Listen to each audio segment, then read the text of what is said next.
Welcome, everyone. I'm Ogden City Mayor Ben Nadolski, and this is the Ogden Way Podcast, the place where we talk about Ogden stories by telling the stories of Ogden's people. And today, we're going to tell a little bit about the work story of Lorie Buckley, Ogden City's arts director, arts program administrator, arts program coordinator, arts program everything. How's that?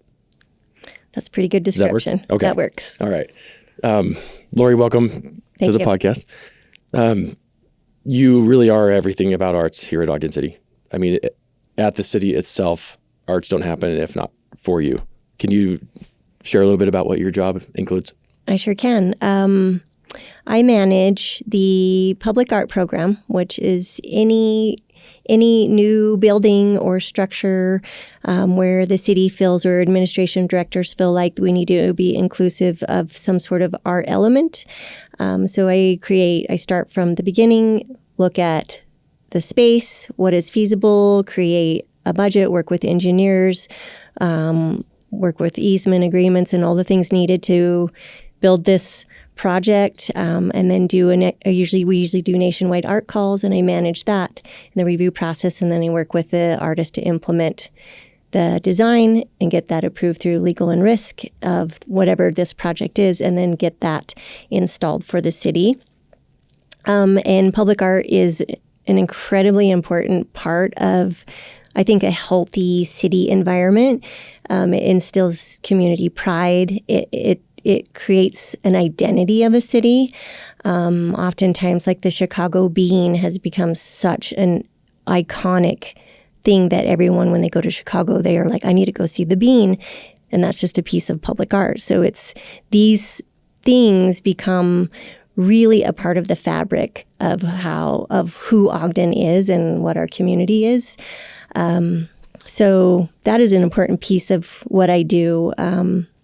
It also, I think, just inspires youth. It inspires people to think and inspires conversation for people to talk to each other about these different things.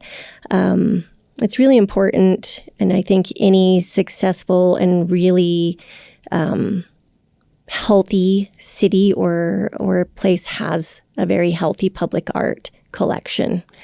So I do that. I also manage the Arts Grants program, and we are really lucky here in the city to have an administration and a council that believes that arts and culture are important to the community, and we grant money into the community, which allows small organizations to get up and going or supports ongoing organizations, and this ensures that there is plenty of arts and culture events and programming, art lessons, theater, concerts, across the gamut of stuff for Boys and Girls Club, Youth Impact.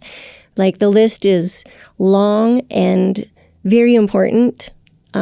It's very important. It's a small amount of money goes in the community, but has a really big impact. Well, I think it's a small amount of money that goes from here, but I think it gets leveraged multiple times usually, right? Yes. So our dollars are helping a small nonprofit or organization leverage their small budget, and then they're often looking for outside grant money, which helps them get additional funding, and then they put it all together, and you end up with much more to offer the community. Sure. So I do.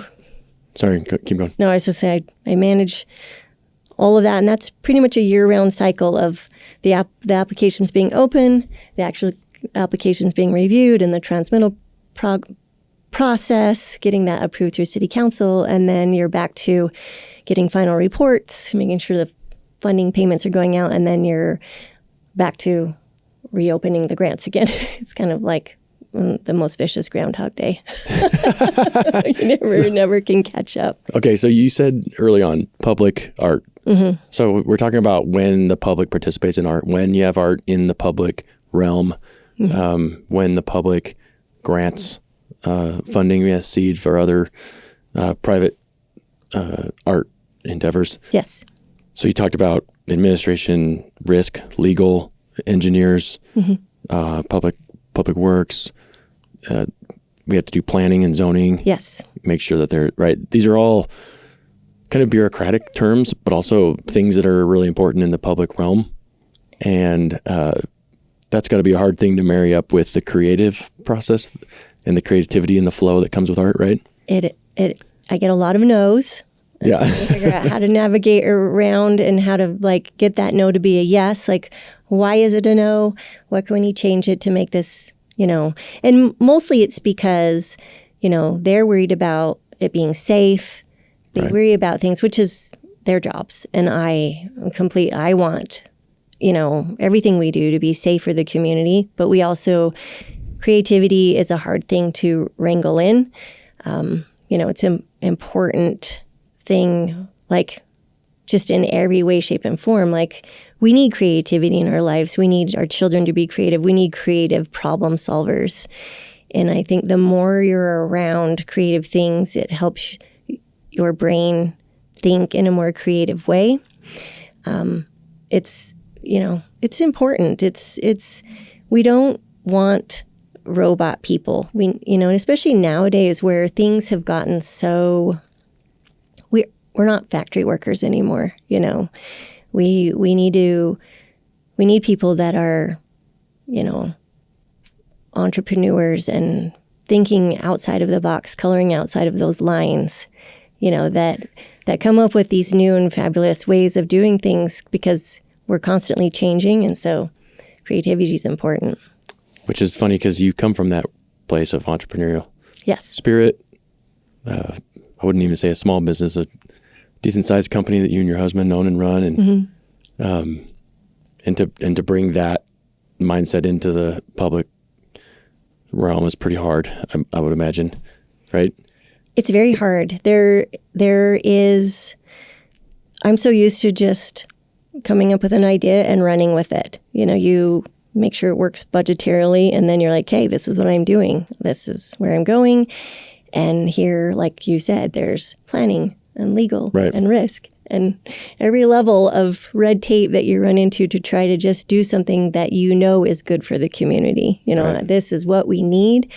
And there's roadblocks every direction, but you just keep working through them, because it ultimately is, it is going to be a success. So let's talk about some of the roadblocks that you've been able to get through, because as an example, I know that we're excited. I saw it in the news recently, and that we're going to be, we closed the submission process for the Olympic Arts mural. Yes. And you're going to attach that to our, to another lighting project that's on Kiesel Avenue. Yes. Can you tell everybody about, because some elements of that project actually do require safety. Yes. So we're thankful for the engineers to help make sure, because safety also often means durability and reliability. So it's good to have extra checks on those things to make sure that the little bit of money that we're spending on it, leveraging it multiple times with other people's money, lasts a long time too. Right? Yes. So there are two projects running in conjunction there. That cable project, we've had it engineered. So we are in the process to have the brackets replaced. The original brackets were designed and they've actually bent. And so we had an engineer go through and re-engineer that whole system. New brackets will be placed in new cabling, so that is not going to fail. There's no way. And then it's engineered, and the engineer told us how much weight and how far away, how much weight per feet can be hung on that cable. And then we have to think about height for vehicles, high-profile vehicles going under there. So there's a lot of things that go into place. And this cable actually attaches to, the only thing it attaches to that we own is a pole. The rest of it is other organizations and building owners. And so navigating the easement agreements and right of access agreements was a huge part of that, and just making those business owners understand that this is actually a benefit to them, that this is going to bring. So just to back up for a little bit so the listeners are clear, the cable project is to span cables across Kiesel back and forth with lights and kites? Is it still kites? The kites are not coming back. The cable is it's there right now. You could go out and look at it. We're just replacing it with new equipment. Okay. So it's an existing cable. The project was put up in 2014, I believe, and it had tents. They were like tent-style tents. They had like when you put up a tent and you put the poles together, and it was fabric, and they hung and they kind of swung with the wind. Yep. That was the original project. It looked like a little miniature 3-person dome tent. Yes. If I remember different colors. Yeah. Those, the weather and everything, they kind of degraded. And so we had to decommission those. We're having an artist create something new, but that will integrate lighting and small, lightweight art piece that will kind of hang on that zigzag cable. But that zigzag cable also attaches to the Market Star parking garage there. And that whole west side of that garage will be an Olympic-themed mural. And so that's a great example of community members coming together and us leveraging a small amount of city funds and community dollars and grant money to allow us to do a really impactful project. So the city's actually only contributing $62,500 to that. And then we have ramp that's matched those dollars at $62,500. And then we have money coming in from Visit Ogden and Market Star and possibly Snow Basin. Perfect.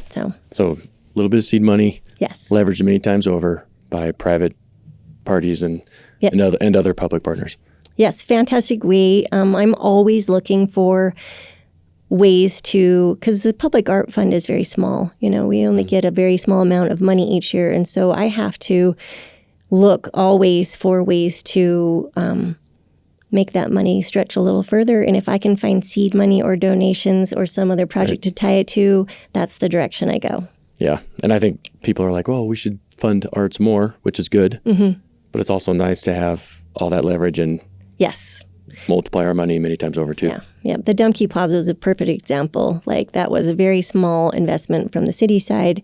We got $1 million. OCA partnered in, and they wrote for $1 million from ramp that they donated to the city for that. We had the Dumpke Foundation come in with several millions of dollars. And so now we have this beautiful arts plaza that's, statically programmed with sculptures 24 hours, 365 days a year, but then also has in-person programming and LEDs programming. And, we have the Poet Laureate go there and pocket theater. It's just and it's open to the public at any time. It's way better than what was there before. Yes. Much more conducive. Feels a little safer than the motel that was there. A wee bit, before. yeah. One of the last, I remember going on a police ride along, and we spent a lot of time at that old hotel. So it was not a conducive place for revitalization or economic vibrancy. A little scary just to walk past I used to walk up to up to Jefferson over to the Eccles, and I'd be like, little huff. Walk fast. Little huff. Well, that actually is a good segue into how the arts play a role in economic revitalization. Can you talk a little bit about that? Yes. I think people don't actually realize how much the arts and culture impact an economy. It's from a lot of things like arts and tourism jobs. We did an economic impact study with Visit Ogden just this last year. And the numbers are probably slightly low still from COVID. We saw a huge decline in organizations after COVID, that didn't make it through not being able to have in-person programming, which is sad. We're still talking about COVID, but we're still feeling the effects. But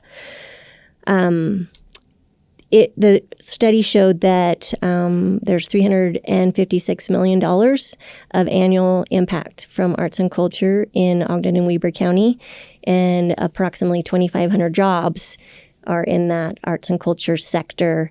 And so when you think about that, that's a really big impact. And really it is, if you tie that into other things, if you're really wanting to ensure that you have a strong tourism for your city, there's multiple factors. We have recreation, we have skiing and snowboarding and golf and the river and our, little league teams and all of that. Mm-hmm. But arts and culture are really, kind of feed into a broader audience. If they're not athletes and they're not skiers, they're coming to see films or they come to concerts.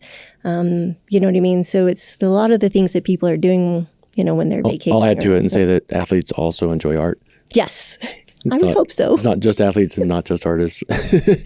But I think what you're also referring to when those people come to our city for all of those things, mm-hmm. The arts including the art in the public realm, is part of what they enjoy when they get here. It's part of what they see and feel and experience when they're in Ogden, and it's a big reason they probably come back. Yes. Right?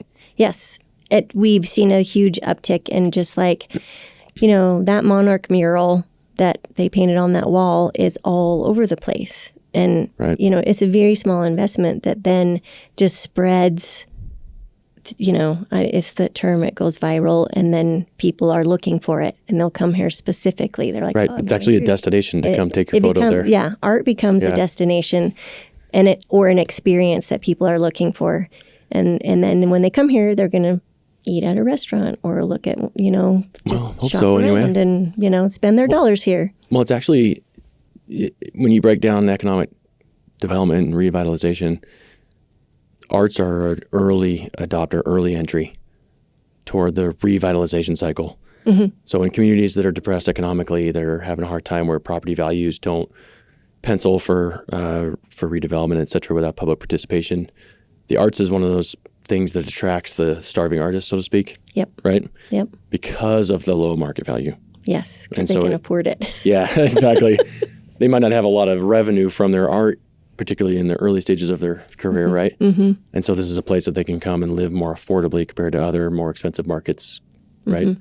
And that creates a massing of people and of energy and activation and impact. Yep. Which then creates more momentum around it, right?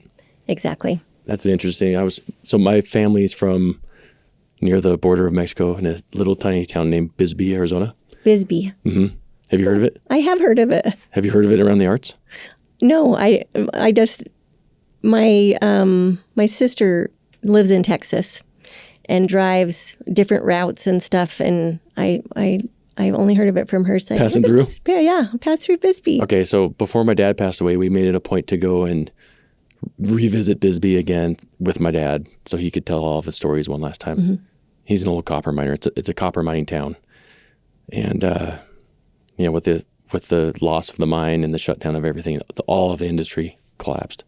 And it's become just this really quiet city that's sort of depressed, right? Yep. Economically. Oh, yes. Yeah, but it's interesting now when you drive through, the first thing you start to see is the arts are coming back in. Yep. People are seeing in a quaint little town with really unique bones and lots of potential. Yep. And it's got an affordable entry point. And it's going to be the arts that are going to revitalize after the mines. It really, it's amazing, but you see that across the country over and over and over. Detroit, Michigan is exactly. huge, it was a dead city. And if you go there now, there's so much arts. It's very art centric. And the funny thing is this is a kind of a vicious cycle because they get there and they build it up and then they actually price themselves out because then everyone moves there and the prices go up and then they can't afford it anymore. And you saw that in Austin, Texas. It happened. Deep Elm, West Elm, Texas, lots of arts districts that if you really look back at the history of what happened, and then grows and spreads, and then the artists they're like pushing the artists out, and they go find somewhere else, which is kind of sad. But it is kind of sad. It's a pretty vicious cycle. And it is. I guess they have to bring their creativity to others, but that's not really the cycle we want to see here. No. Because as an outsider, I'll just say I'm kind of an insider in a lot of ways too, right? Yep. But there's the early adoption, early creativity, the gritty, kind of a bare knuckle. Mm-hmm. That's the arts I enjoy. Yes. And then there's the really high end, kind of the white space gallery art. The gallery, yeah. Type of scene, and those are two completely different ends of the spectrum. Very different. Socioeconomically, right? Yes. And I think Ogden is far, far, far from that. Far from end. Right. And I am hoping it will never become that. I think we talked about that heavily in the creation of the master plan for the creative district. Mm-hmm. And how do we protect that? And how do we protect the livelihood of our artists so that we don't lose them? So we don't, you know what I mean? They don't build this up and then all of a sudden can't afford it. And so that was heavy into looking at how the ordinances are, and so they could have live work spaces. Right.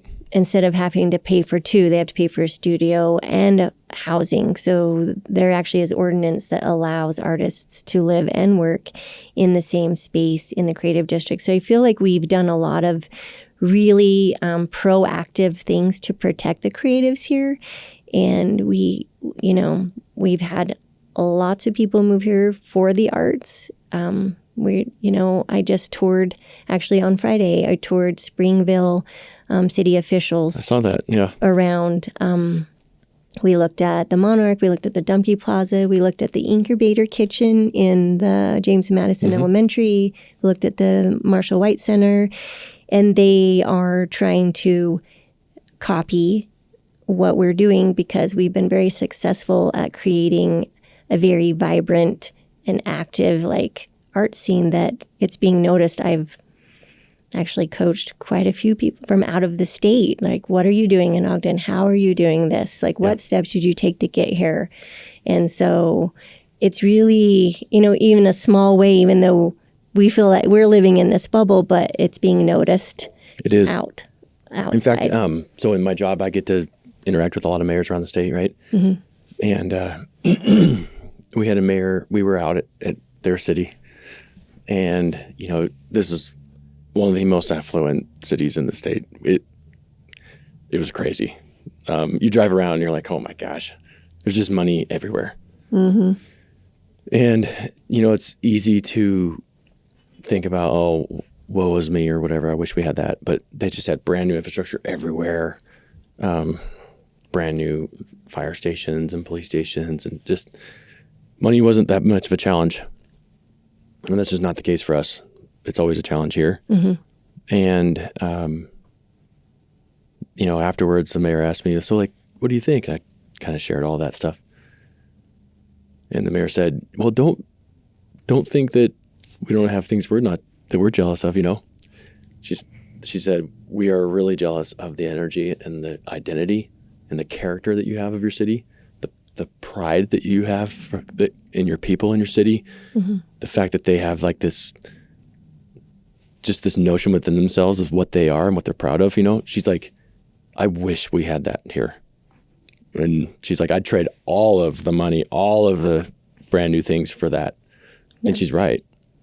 Dead right. She is. We have an incredibly active community, civically active or volunteering or even just showing up. They show up for the things, which is your biggest fear as an event producer. Am I going to do this and are people going to come?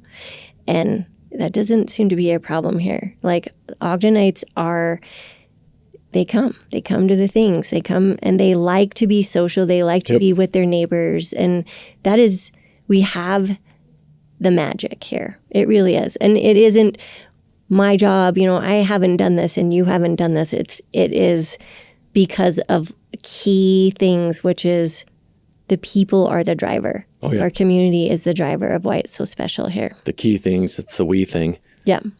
I just did an interview this morning on another podcast where they were interviewing me, and I talked a lot about that. It's not just in the arts; it's in everything here. Mm-hmm. The trail, right? The trail. They do pick and shovel work, literally. Yes, hand and shovel. Hard manual labor, and they're out there right? doing that. Yes, but those are the things that set us apart. When we, my wife and I are raising our kids here, and what's important. Sports is important to us, and I remember back then thinking we don't have what we're going to need, so we're going to build it. Yep. So that's how we got to work building Untamed. That's what the city does. If we don't have it, we're going to make sure that we do by building it, but we're not going to make the lack of mean that we're not going to stay here and raise our families here. Yep. And the same thing applies to the arts community. It's the artists of our city are the ones that have built up the arts and the creative community, right? Yes, they have. I just noticed you had Michelle Tanner on here from OFOM, and that her organization is huge. The fact that she is willing to put in all that time and all of that work, which is a huge lift to pull off a festival that big. Huge. And she's supposed to be retired. Yeah.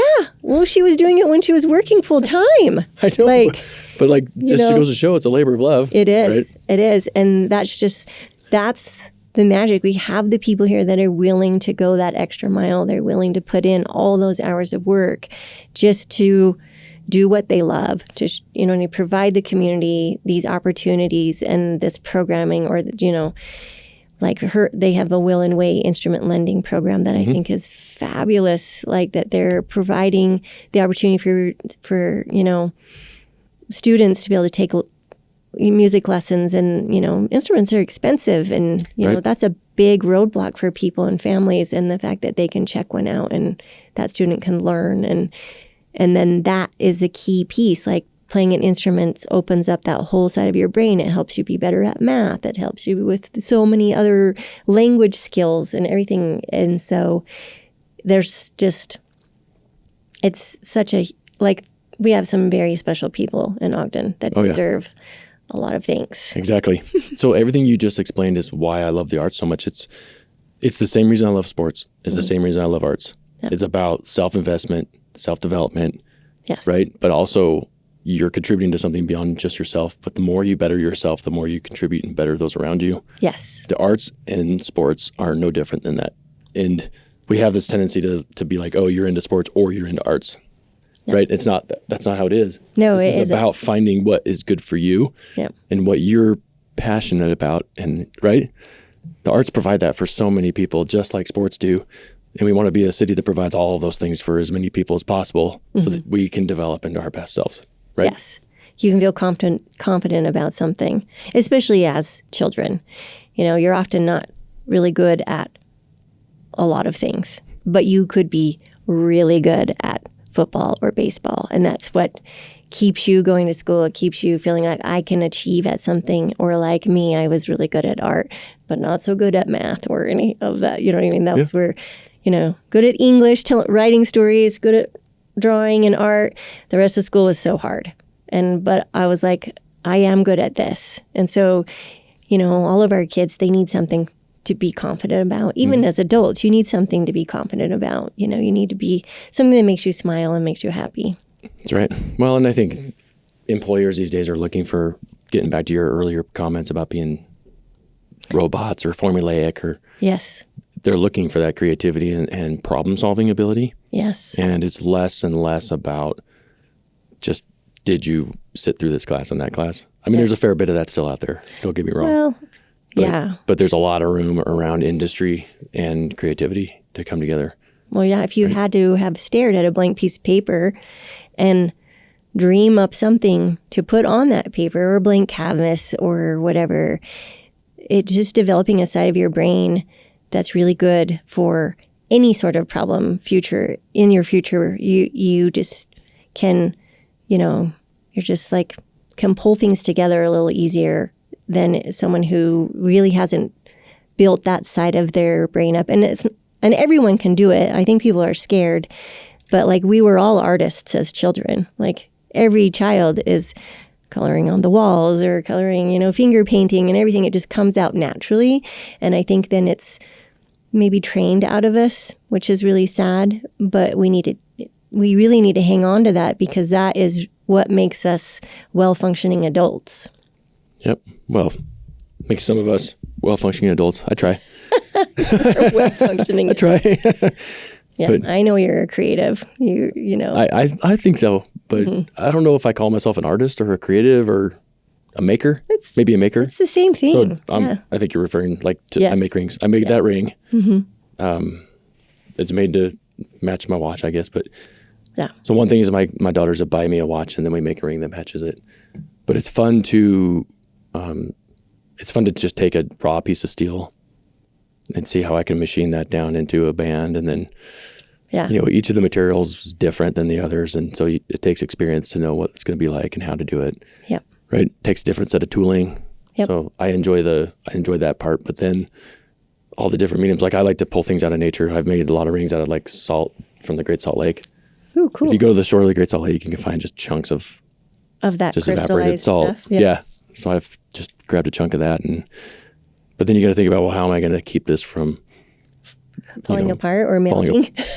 Well, you're right.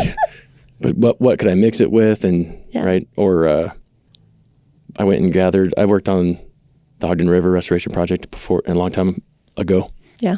So I went and gathered different stones from that, broke them all apart and made a ring out of all of the different stones within the Ogden River Restoration Project as a awesome kind of a memory of that. So you always have these like creative ideas, and then you have to think about a creative way to make it reality. Yeah. Right? What can I turn this into? Yeah. That's a useful item or something, that, instead of just a pile of your collection of rocks. Yeah. Hey, which I might have a little bit of that too. I think that it's not like we call it arts, but it really encompasses so much more. Like it is maybe a silversmithing trade that's passed down, or, filmmakers, clothing, everything in this room is, a potter made this, a furniture designer drew this and dreamed this up. So almost everything we touch, and our cars and our homes and architecture, all is tied to that creativity. Like it's all art. Like if we pulled art out of our lives, there wouldn't really be much left. Like there is an art form to like designing plays on a field. Mm-hmm. It is being creative of like, how do I get that ball to the end zone? And the teams that are winning are the ones that are with the more creative plays. So it's in everything. It's funny because when I talked to Mayor Brown, our CAO here, at one point I'm like, okay, I need you to be like the quarterback. I'm like, wait a minute. That doesn't resonate with her. I need you to be I need to be to orchestrate. Yep, the conductor. Be the conductor. That's what it was. Yeah. Yep, I'm like, you need to be more of a conductor. She's like, that made more sense. But no matter how we view the world or how we view those around us, right? We all need to find our thing. Yes. And find your passion. Yeah. And Ogden's the kind of place where you can do that, including in the arts, right? It is. And the community around you will be your cheerleader. They're so supportive. They're so supportive of new and upcoming emerging artists or organizations or small businesses. It's fantastic. It is. And it's not just the physical arts you mentioned. And can I use the example of the Rain Dance Film Festival that's coming? Mm-hmm. I think that that's another way for, a film festival is another way for us to enjoy the arts, but also to create a different kind of art, especially with the advent of AI. Yes. Right? Yeah. AI is going to be interesting to see how this plays out, because there's already AI, like bands. You can stream them on Spotify and Apple Music, which is crazy to me that it's already gone this far. And so I'm hoping that there is some form. Like, I feel like it's new. People are excited about it. But after a while, you're going to be looking for the authentic, the stuff that's actually human made. Already you can see it in writing, in books, and, you can pick it out immediately. And so as you're using it as a tool to help you as a person to better what you're doing, I think it's great. But if you're using it as a crutch, then sure, it's not so good. And I did talk to Dawn about the rain dance thing, and them trying to figure out, because we consume media in such a different way than 40 years ago when Sundance was like in its heyday and doing so well, and everyone wanted to come and see these new films. And I think we've all become kind of homebodies in our little caves, and we just stream our content. And so they're having to be creative in finding a way that actually speaks to the community, in a way that they can interact with these new films and these filmmakers that like the community is interested in a way that, because we are very different. We are very different from like 5 years ago.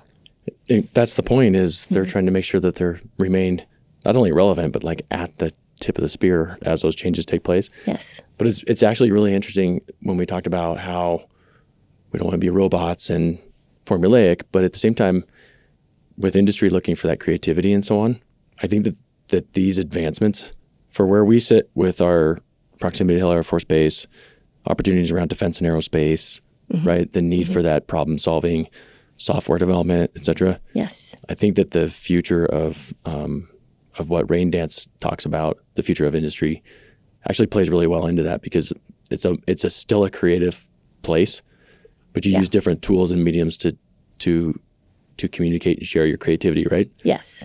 And like my cousin was one of the makers of Life of Pi, the movie. That was a very amazing movie. Yes. It took so incredible creativity. Yes, so right?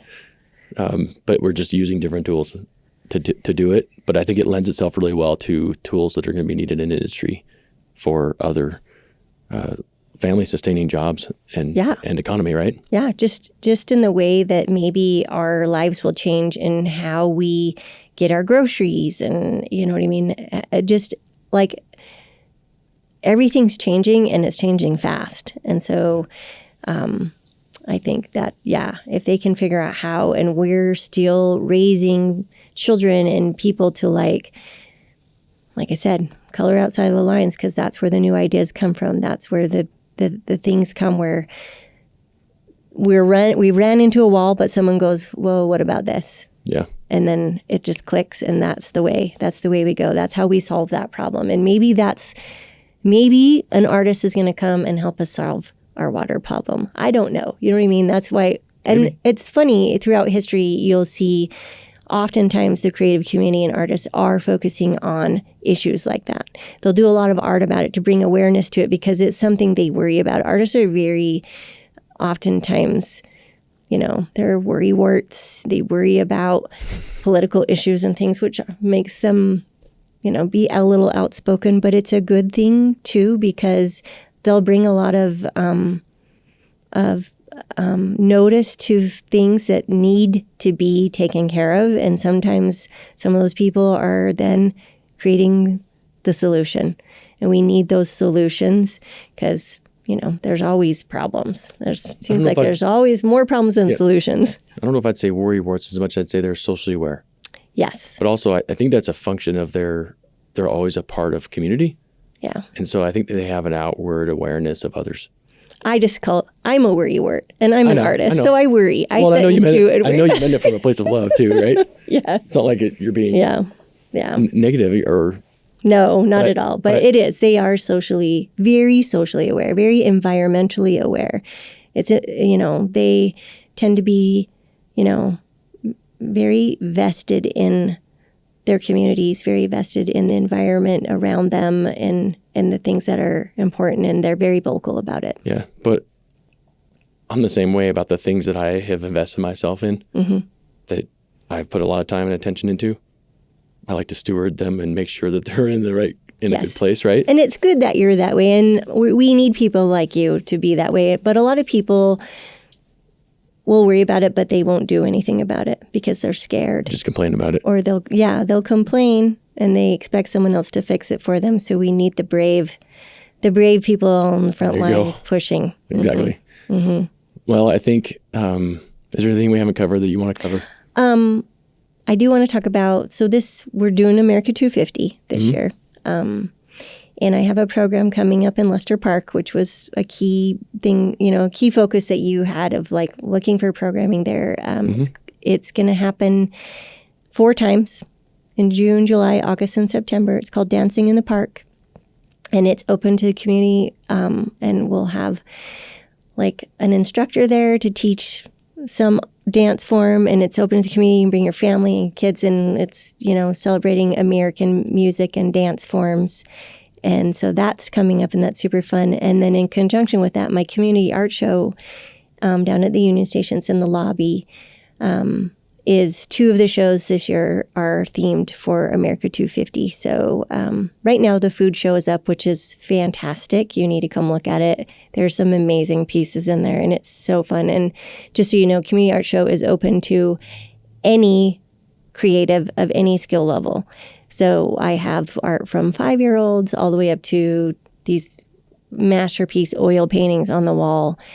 that you can't even believe. Like there's a hamburger on the wall that you just looks like you can reach out and I should have put signs on there that said like no licking and but after that show goes down, our next show is America 250. So it's going to be themed artwork about what it is to be an American, what inspires you about America, what the history of America. So that should be an interesting show with different people's perspective on how they feel about America. And then the next one will be red, white, and blue, but purely the artwork has to be red, predominantly white, or predominantly blue. So it'll be, like the red, white, and blue display. So that will be fun for this summer as we're all celebrating our 250th birthday of America. Yeah, so. It's fun. It's fun to celebrate America and being American. It's also, for whatever reason, I've never understood it, but it's become popular and partisan as to whether who's more American or not. And it's like, well, let's just all celebrate the fact that we're American. I think we all should realize how lucky we are to live here. I totally agree. I think we've lost a little bit of that, and especially people who may have not traveled outside of this country. We are very lucky to live here. Lucky. We are very, very lucky to have the structure and the services and everything that we have here. It's a really good place to live, and we need to remember. And we're lucky to have the rights to voice our opinions about where it's good and where it is not, right? Or the things that you agree with or don't agree with. Yes. We're also very lucky that we have the rights and the ability to contribute to the betterment of our nation. Yes. Right? And that we get to start, hopefully, here at home, where it's most practical. I come from a time, I remember, like right in the post 9/11 era. Do you remember how unified the nation was? It was amazing. Do you remember that was like when you first started seeing the flag come back and you saw stickers on cars, and it was the flag was like the unifying thing at the time, and we've lost that.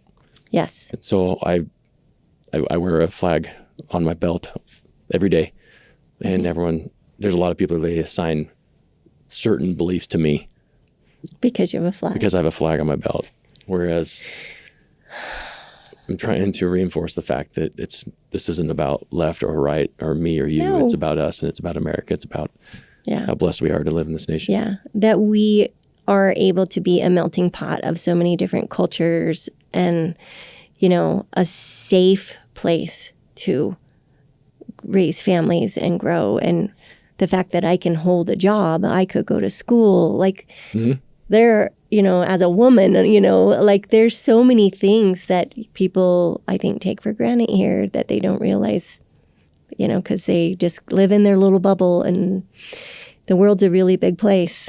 And when you get outside of here, you start to realize it really fast. Well, let's finish our conversation on the fact that even in spite of the AI inventions, et cetera, and I think the one thing that will always matter is that you'll never be able to replicate with AI or with technology will be connection and community. Oh, yes. Right. And so I think that the arts will always have a place, no matter how the arts are created, that community and connection matter. The energy that you receive from friendship, human conversation, just like being around other people. It's like going to a concert versus listening to it. If you're there, the energy of all the people around you, you can't replicate that. AI can't replicate that. Right? No. So I feel different right now than I did when I showed up, because I was in a not as cool meeting before. I mean, I was in a place where we have those. Cindy gave me cake. She's like, "You need something sweet because you're not sweet right now." So I was a little grumpy. But there was an energy there, and there's an energy here. So thank you, Lorie, for all the energy that you give to our city and give to us, and that you give to me. So you're welcome, and thank you for your support. I appreciate it. It's a hard job, but it feeds my soul. Oh, well, you're a beautiful soul, and we're blessed to have you. So thank you. Thank you. Lorie Buckley, Arts Everything, Director of all things arts for Ogden City. For a call to action, if you have not been to the Union Station to see the community art projects go, they sound like they are delicious. They are very delicious. But there's rules: no licking, No licking, maybe no sniffing. No sniffing, no drooling, all that stuff. Just look with your eyes. Look with your eyes and then go down 25th Street and eat there. Yes. Does that sound good? Sounds good. Okay. Lorie Buckley, thanks for being with us. This is another episode of the Ogden Way Podcast. I'm Ogden City Mayor Ben Nadolski. Thanks for being with us, and we look forward to having you again next time. Thank you.